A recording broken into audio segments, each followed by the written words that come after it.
Welcome to Mingling with the Municipality. I'm Doug Roxburgh, and as you know, once a month we sit down with local leaders to talk about issues affecting our community, and the questions come directly from you through social media. This month is MLA Mike Allen. Mike, thank you for joining us. Oh, my pleasure. Thanks for having me, Doug. No problem. And just want to get right into it. You are now back with the Tory caucus. You were put back in, and you're no longer an independent MLA. Can you just talk about that and how it feels? Well, it's certainly good. I think it's good for not only me moving some objectives forward, but it's good for the community. It's good to have that, now to have two voices back in with the government caucus again. That's important because it's really where we are able to drive a lot of issues, and really, as an independent, you didn't necessarily always have that voice. And I wrestled with it for a bit because there were a lot of advantages to being independent.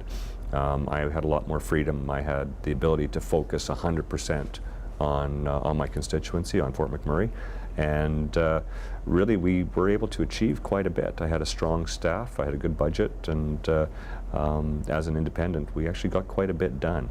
But at the time it just felt this was a good timing to rejoin the caucus, so I approached the whip, and it was a caucus decision. It wasn't a decision of the whip or a decision of the premier. It was caucus voted on it, and graciously allowed me to come back into the fold. Was there a process behind getting put back into the caucus at all? Well, other than the timing was about waiting for the next caucus meeting, as it was the caucus was down for the Stampede in Calgary, and so I had put my request in, and it had just had to wait for that vote to occur. On the grand scale of things regarding the PC party right now, we look at Alison Redfords' scandal. Is that affecting the party as a whole? Well, I think anytime there's a controversy, whether it impacts one person or a number of people, they do tend to get a lot of attention in the media, a lot of attention from the opposition. We expect that. I mean, the opposition, that's their job, is to criticize the actions of the government and to oppose. Is this going to be overall damaging? Right now, it's embarrassing, and it hurts the party. But I think it's important to note that this is the actions of one person, not that of the entire caucus. I know all of these people, and I can tell you from my experience that not only the PC members, but also the other parties, the MLAs that are there are honorable people, and their intent is to serve their constituencies.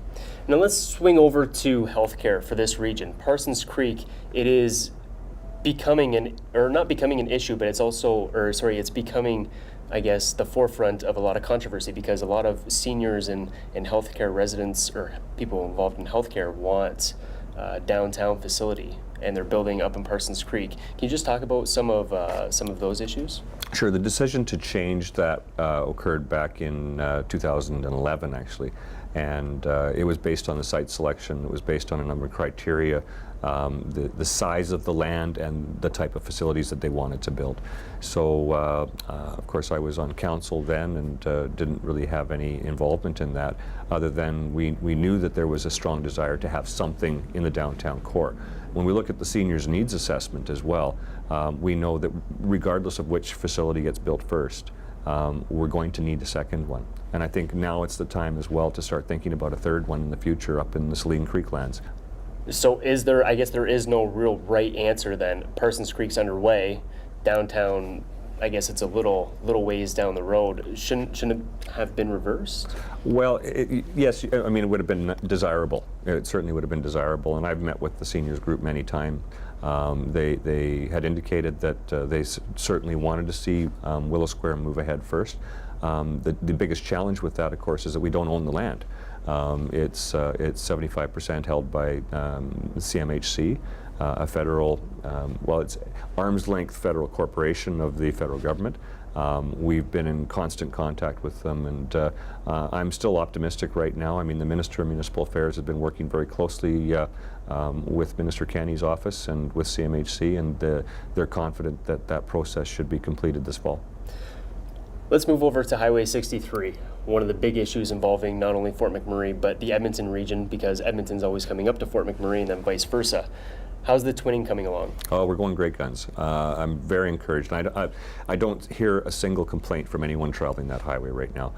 When you hit that 36-kilometer stretch that has already been completed, that we opened in fall of 2012, we're maybe getting a little bit impatient because we're starting to see where the grading is done. We're starting to see some blacktop go down, and it's like itching to get on that road.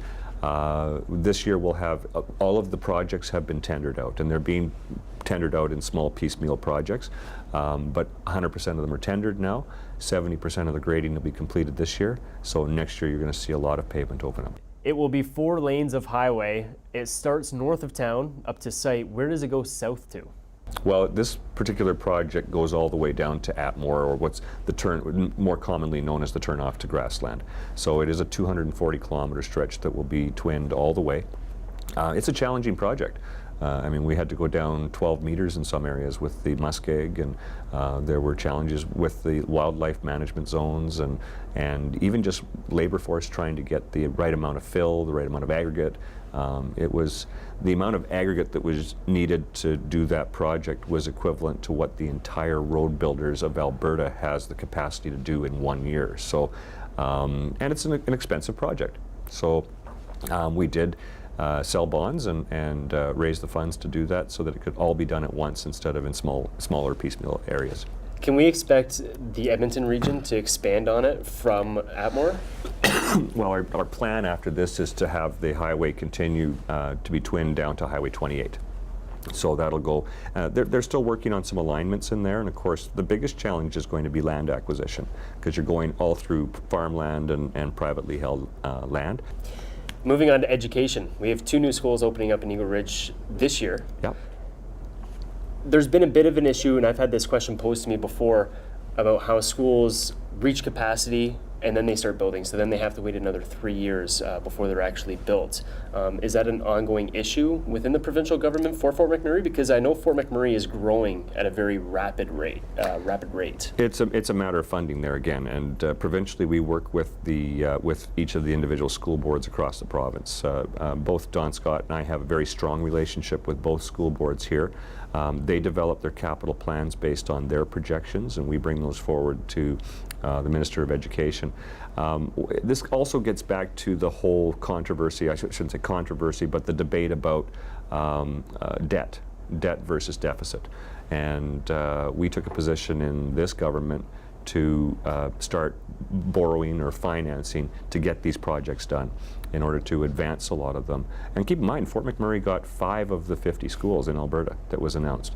The need was there, it was recognized, and we got them funded. Okay, so there are, I guess, ongoing projects for these schools. Those projects are ongoing, and in the 90s and under the Klein government, there was a big focus to pay off the debt.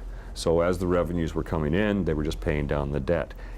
In doing so, what they did was created a bigger infrastructure deficit. So we just got way behind, and as a province, there are needs in every. I can tell you, Don and I sit in caucus meetings, and come on, we need these schools in Fort McMurray, and you got to realize that we're growing. We're the economic engine of the country, and there's 10 other MLAs saying the same thing. So it was how we can best coordinate them so that they're timed appropriately. I know that the government is, if the progressive conservative government continues, our focus is on building Alberta, and it's to get the infrastructure of tomorrow built today. We have 100,000 new Albertans every year, and so every 10 years we're adding something the size of the city of Calgary. So it's no longer satisfactory to wait until the need is just absolutely bursting at the seams and then start building. That's when they start bringing portables in and everything else. Education is very important to our future. It's important to the kids. So it's important that we have appropriate learning spaces for them as well. The service industry has been affected by the temporary foreign worker program. How has the provincial government worked with the federal government to situate the problems here in Alberta? Well, the temporary foreign worker program has been in place for a long time, and that was in order to fill positions that we couldn't fill with Canadians.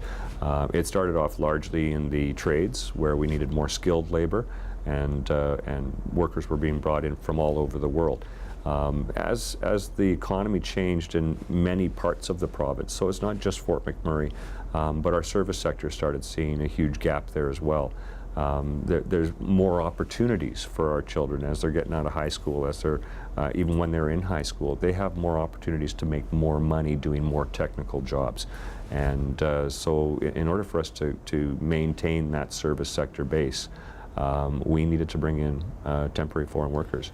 So there was an issue in Eastern Canada that was raised, and it was a political issue there again. In order to address that issue, they came out with a solution and painted the same brush across the entire country. It's going to have a huge detrimental effect on Alberta, but we're going to continue to fight the federal government and see where we can come up with some wins. Right now, the other thing that we do control as a province is the Alberta Immigrant Nomination Program, or nominee program. However, our numbers are limited. We're limited to about 2,400 a year that we can get into that program. And really then we can bring in these temporary workers or foreign workers and make them permanent workers, make them part of the permanent workforce. Mike, I just want you to touch on some of the upcoming projects that you have on the go in regards to not only Fort McMurray, but Wood Buffalo too as well. Well, of course, when we talk to people, we're listening to those concerns about what our primary concerns are. Of course, healthcare is very big. And when you talk about Parsons Creek, that's not just a continuing care center. There's also an urgent care center. There are plans to renovate the general hospital here, the regional hospital, but there's no plans to build a new one. There may be some additions, and we're going to be redoing some of the floors or renovating some of the floors.